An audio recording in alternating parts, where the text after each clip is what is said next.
Assalamualaikum warahmatullahi wabarakatuh. Saya Nuraidin Indrawati Agustina SJDI, biasa dipanggil Aida. NIM saya 2018-150-311-098. Saya akan membahas soal birokrasi sedikit demi sedikit semampu saya untuk memenuhi tugas ujian tengah semester yang diampu oleh Pak Kamil. Selamat menonton. Mendengar kata birokrasi, pasti banyak orang yang berpikir bahwa birokrasi adalah kantor kelurahan, kantor kecamatan, dan lain sebagainya yang bersangkutan dengan kantor-kantor pemerintahan.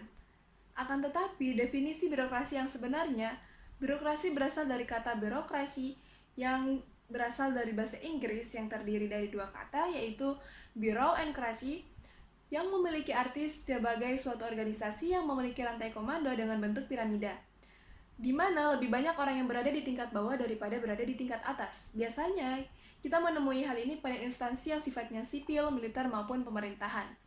Dari Max Weber, ahli politik dan sosiologi asal Jerman, dia mengatakan bahwa birokrasi adalah suatu bentuk organisasi yang penerapannya berhubungan dengan tujuan yang hendak dicapai. Birokrasi ini dimaksudkan sebagai suatu sistem otoritas yang ditetapkan secara rasional oleh berbagai macam peraturan yang mengorganisir pekerjaan yang dilakukan oleh banyak orang. Sedangkan dalam KBBI, birokrasi diartikan sebagai sistem pemerintahan yang dijalankan oleh pegawai pemerintah karena telah berpegang pada hierarki dan jenjang jabatan. Lalu, mengapa birokrasi itu ada dan bagaimana sejarahnya? Sebenarnya birokrasi itu dimulai dari zaman kolonial, di mana Kepulauan Indonesia mempunyai kepentingan bagaimana mengendalikan seluruh wilayah dengan mempertimbangkan jarak, daratan, dan wilayah antar negeri yang sangat besar agar tidak menyulitkan dalam melakukan eksplorasi sumber-sumber daya. Selain itu, perlu adanya partisipasi pasif, partisipasi aktif dari bumi putra. Pemerintah kolonial dikontrol secara terpusat di Batavia yang sekarang kita kenal sebagai Jakarta. Pemerintah kolonial melakukan administrasi secara keseluruhan dan bertindak atas nama Kerajaan Belanda, yang umumnya dikenal sebagai Gubernur Jenderal yang dibantu oleh Dewan Hindia Belanda, Sekretariat Umum, Departemen Administrasi Umum, dan pemerintah daerah. Dengan birokrasi Eropa yang ruang lingkup kerja terbatas bagi bangsa Eropa, sedangkan bagi bumi putra selalu dibawa pengarah langsung dari pemerintahan lokal atau pangeran praja. Lanjut, pada tahun 1905 mulai terbentuk pemerintahan walaupun dengan kekuasaan terbatas dan tetap dipimpin pemerintah daerah Eropa. Berlanjut pada tahun 1916 terbentuk pula pemerintahan kota-kota besar dengan pemerintahan sendiri dengan wali kota yang bukan merupakan bagian dari pemerintah daerah Eropa. Pada 1918 mulai tercipta Dewan Rakyat yang terbentuk badan perwakilan dari berbagai kelompok yang diwakili dalam dewan ini. Dilanjutkan pada tahun 1925, wilayah dibagi dalam beberapa tingkat, yaitu administrasi baru, provinsi di Jawa dan Madura, dan pemerintah di luar daerah. Nah, kita masuk pada awal kemerdekaan. Pada awal kemerdekaan itu pada tanggal 30 Mei 1948, melalui Peraturan Pemerintah Nomor 11 Tahun 1948, Pemerintahan Republik Indonesia yang berkedudukan di Yogyakarta baru mendirikan Kantor Urusan Pegawai atau KUP. Kemudian pada tanggal 5 Juli 1959 dikeluarkan Dekret Presiden yang menyatakan berlakunya kembali Undang-Undang Dasar 1945 dan Presiden melalui Peraturan Presiden Nomor 2 Tahun 1945 melarang PNS golongan F menjadi anggota dari partai politik. Selanjutnya pada tahun 1961 dikeluarkan Undang-Undang Nomor 18 Tahun 1961 tentang ketentuan pokok kepegawaian dan bentuk bahan administrasi negara, diikuti dengan lembaga baru bernama Panitia Redlong Aparatur Negara.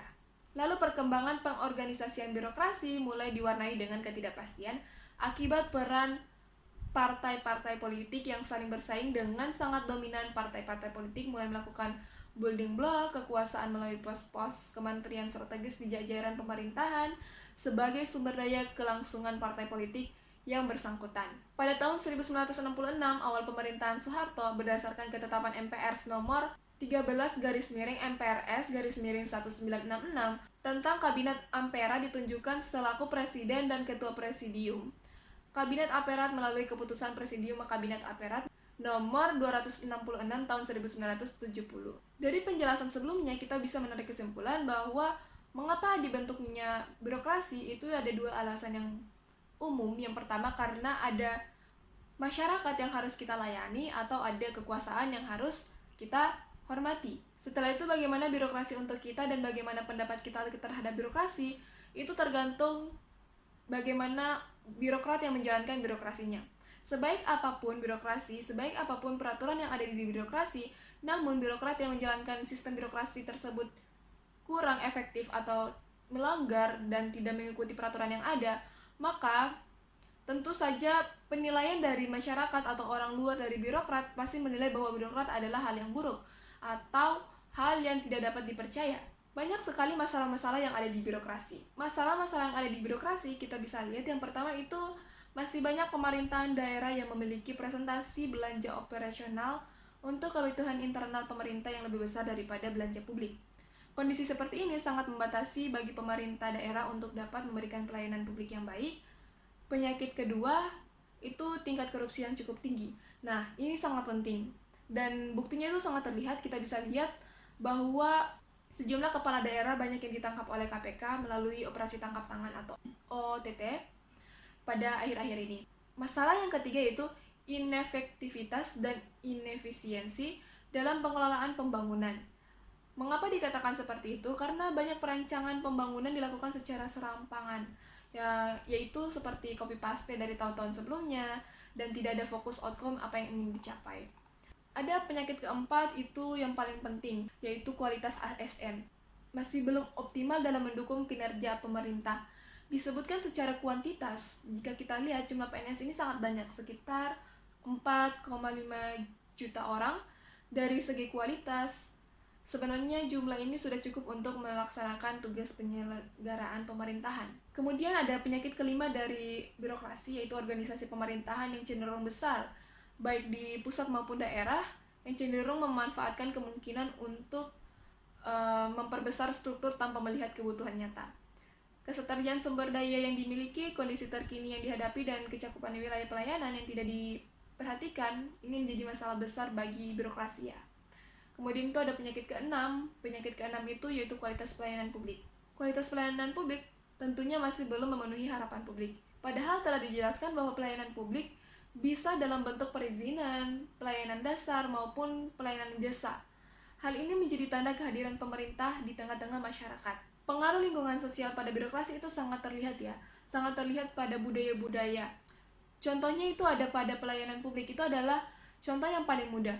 Yang mana pelayanan publik sekarang banyak yang berbasis internet atau e-government, akan tetapi banyak daerah yang belum mampu menjalankan sistem elektronik ini. Maka masih banyak pemerintahan-pemerintahan yang menjalankan sistem pemerintahan atau pelayanan publik dengan secara manual.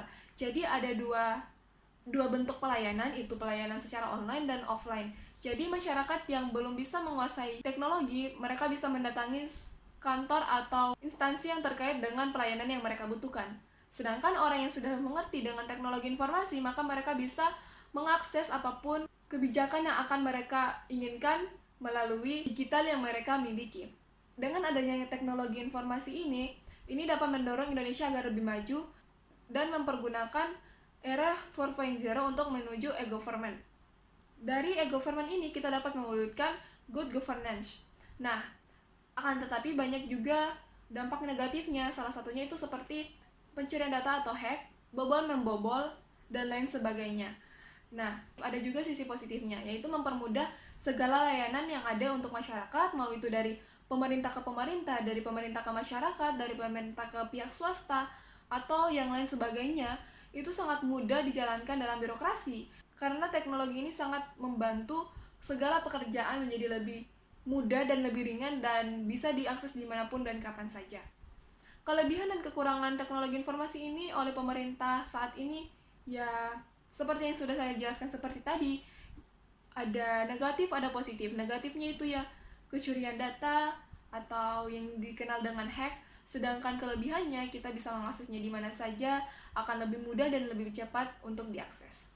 Oke teman-teman, terima kasih telah menonton video saya. Semoga kita dapat membagi ilmu, semoga ini bermanfaat. Apabila ada kurangnya itu dari saya, apabila ada lebihnya itu dari Yang Maha Kuasa. Terima kasih banyak telah berpartisipasi sebagai penonton tugas ujian tengah semester saya dari pelajaran birokrasi pemerintahan yang diampu oleh Pak Kamil, dan sampai jumpa di video-video lainnya. Dah.